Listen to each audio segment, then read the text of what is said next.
ஒரு கடைசி ஆனந்தன்ல ஒரு என்ட்ரி கொடுக்குறாரு. அப்ப கேக்குறாங்க, இத்தனை வருஷம் அரசியல் வாழ்க்கையில நீங்க என்ன கத்துக்கிட்டீங்க அப்படின்ட்டு. அவர் சொல்றாரு, நம்ம ஒரு சமூகத்துக்கு ஒரு நல்ல செய்யறோம், ஒரு குறிப்பிட்ட நபர்கள் நம்ம நல்ல செய்யறோம், அதுக்காக அவங்க நமக்கு நன்றியோட இருப்பாங்க நம்ம எதிர்பார்க்க கூடாது. அவங்க நன்றியோட இருக்காங்க இல்லங்கிறத நம்ம கருத்துல வச்சுக்காம அவங்களுக்கு நம்ம தொடர்ந்து நல்லா செஞ்சுட்டே இருக்கணும். இதுதான் நான் அரசியல் வாழ்க்கையில கத்துக்கிட்டது அப்படிங்கிறது.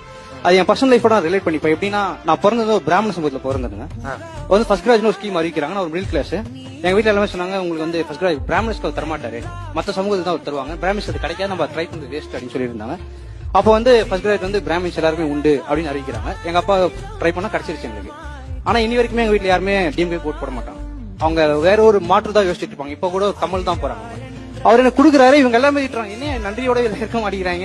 என்ன சுற்றம் யாருமே இறந்த போது கூட ஏதோ ஒரு வன்மத்தோட தான் பேசுவாங்க. சுற்றம் இருக்கு அத்தனை பேருமே. ஆனா அவர் வந்து எனக்கு இவ்வளவு பண்ணிருக்காரு, 80,000 கொடுத்துருக்கேன், சொந்தக்காரங்க கூட எனக்கு கொடுங்க. என் 4 வருஷத்துல 80,000 ஃபீஸ் மைனஸ் ஆயிருக்கு. நான் அவருக்கு நன்றியோட தானே இருக்கணும். அது எப்படி அவங்க இவ்வளவு பேர் எப்படி இல்லாம போனாங்க? அவர் எத்தனை சமூகத்துக்கு என்ன பண்ணிருக்காரு, எத்தனை வந்து இருந்தாலும் எத்தனை. அவங்க ஓட்டே அவர் வரது இல்லைன்னு ஓட் சாரிங்க பார்க்கும்போது அவர் வேற ஒரு சமூகம் தான் போட்டுருக்கு, இந்த சமூகம் போட்டுருக்காரு. அவ்வளவு பண்ணிருப்பாங்க அந்த சமூகத்துக்காக. இவங்க ஏன் ஓட்டே போடல அப்படிங்கிறது ரொம்ப வருத்தமா இருக்கும். ரொம்ப வெளிப்படையா பேசுங்க, ரொம்ப அற்புதம்.